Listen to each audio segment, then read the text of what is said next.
everyone. This is Wes Henson, pastor of the Ridge Church.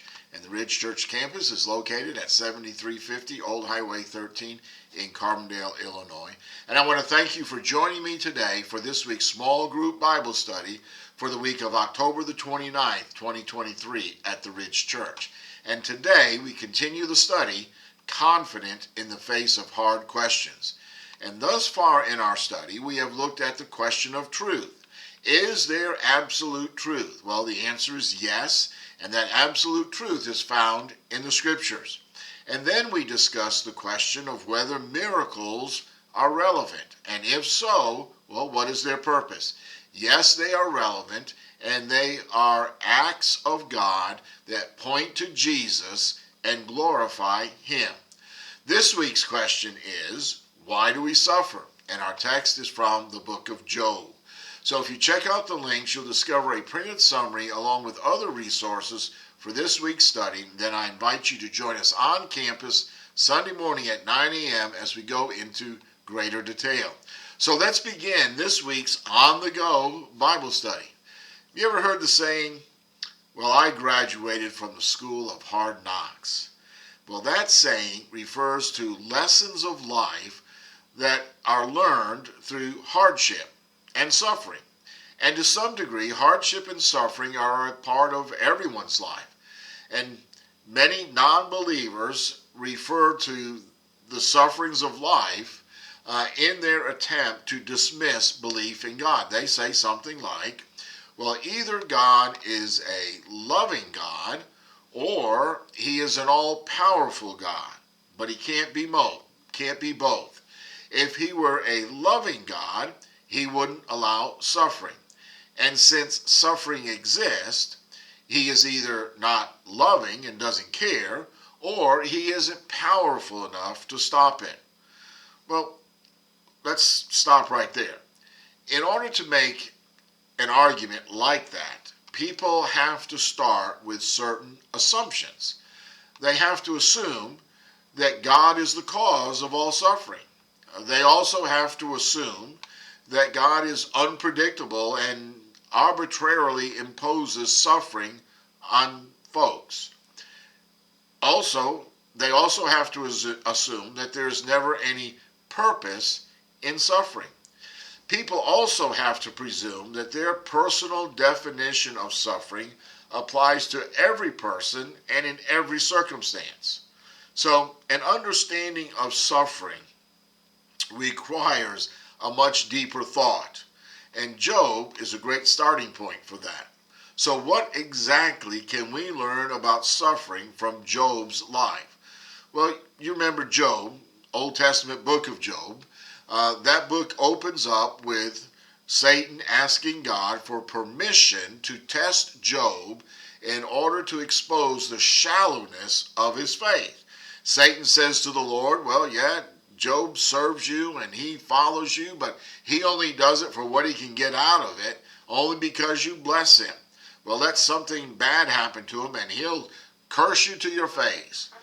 So God permits Satan to test Job, and Job was stripped of virtually all that he held dear, his possessions, his children, his health, everything. And Job's closest friends come to comfort him, but instead they end up rebuking him. Job, you must have done something wrong to make the Lord mad in order for all of this calamity to come upon you. Yet Job remained faithful, but in his suffering, he questioned God as to why it was happening. Lord, why am I suffering? And the point of our lesson this week is this. We may not know why we suffer, but God meets us in our suffering. So let's begin by looking at our text. We're in Job chapter 30. We're going to read verses 26 through 31, and then we're going to skip on over to Job chapter 42. But we begin in chapter 30, verse 26. But when I hoped for good, this is Job speaking, when I hoped for good, evil came. When I looked for light, darkness came. I am churning within and cannot rest. Days of suffering confront me. I walk about blackened, but not by the sun. I stood in the assembly and I cried out for help. I have become a brother to jackals and a companion of the ostriches. My skin blackens and flakes off, and my bones burn with fever. My lyre is used for mourning, and my flute for the sound of weeping. Well, in these words, we hear Job's despair. He had lived an upright life, and he had hoped for good, but he experiences just the opposite. He experiences darkness. And there's no question about it. We live in a world where there is suffering. And at the same time, we need to remember that the fact that we suffer, that's not the end of the story. That's not all that there is that we have to talk about and live out in our life. God is always with us, even in the midst of our suffering. And in Jesus, we can experience the comforting presence of God. And so we all experience suffering, even those who seek after good, like Job. And in these next verses, we see that while we may not understand why we are suffering, we can trust God in his sovereignty. Chapter 42, verse 1. Then Job replied to the Lord, I know that you can do anything, and no plan of yours can be thwarted. You asked, who is this who conceals my counsel with ignorance? Surely I spoke about things I did not understand, things too wondrous for me to know. Well, back up in chapter 38, God responds to Job's questioning about why he is suffering.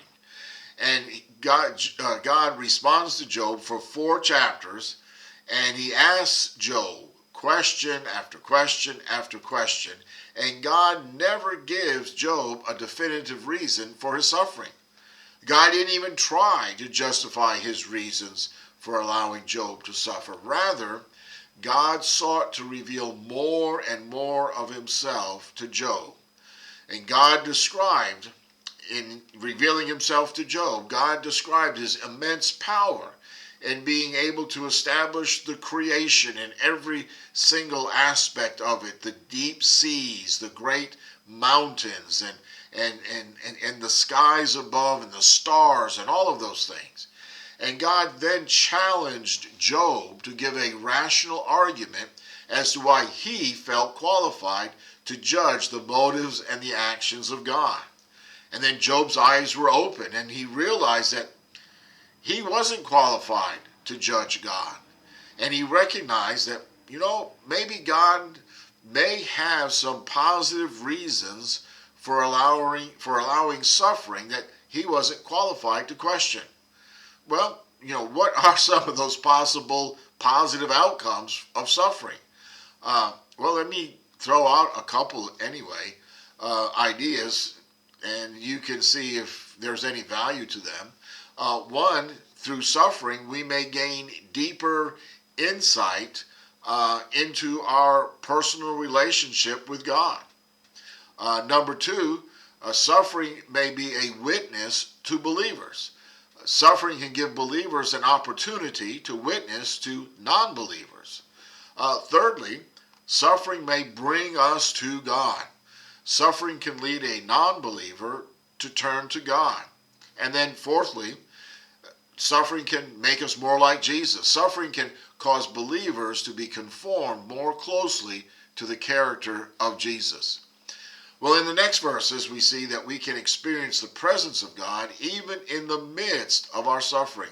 Let's begin in verse 4. You said, listen now and I will speak. When I question you, you will inform me. Job is saying that the Lord said this.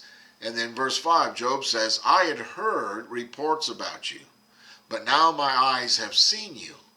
Therefore I reject my words and am sorry for them. I am dust and ashes. We live in a time and day when there are truly amazing discoveries being made almost every day. And we could go on and list those discoveries related to electrical storage, rocket engine design, right? Aircraft design, computer chip manufacturing, artificial intelligence, nuclear energy, and so much more. And it's interesting to read about and to hear about such discoveries. But you know what? There's a difference between hearing about and reading about and knowing about something and knowing something. And likewise, there's a difference between knowing about God, all of these different things, and then knowing God. And when Job came to that realization that there's this big difference between knowing about God and knowing God personally and God's power, Job immediately repented and begged God for forgiveness. And he realized that a relationship with God, and we need to realize this as well, that a relationship with God is more important than knowing every detail about things beyond our understanding and our comprehension. And regardless of the situation, we too can experience the presence of God. And when we do, his presence overrules everything else. And I want you to notice here that in the midst of all of Job's suffering, and all of his questioning, and all of his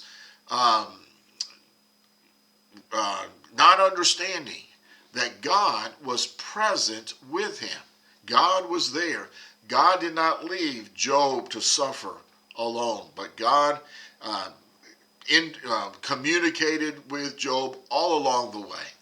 Okay, let's get to some application of our lesson for this week. Let me give you 3 applications real quick. Number 1, confess. You know, all suffering is not a result of sin, but sin can lead to suffering. And so ask God to reveal any sin in your life and confess that sin. Thank the Lord for his grace and forgiveness. Application number 2, ask God to show you how he wants to strengthen you during a time that you find yourself in the midst of suffering. And while dealing with these difficulties and challenges and sufferings, look for ways to honor the Lord. And then application number 3, encourage.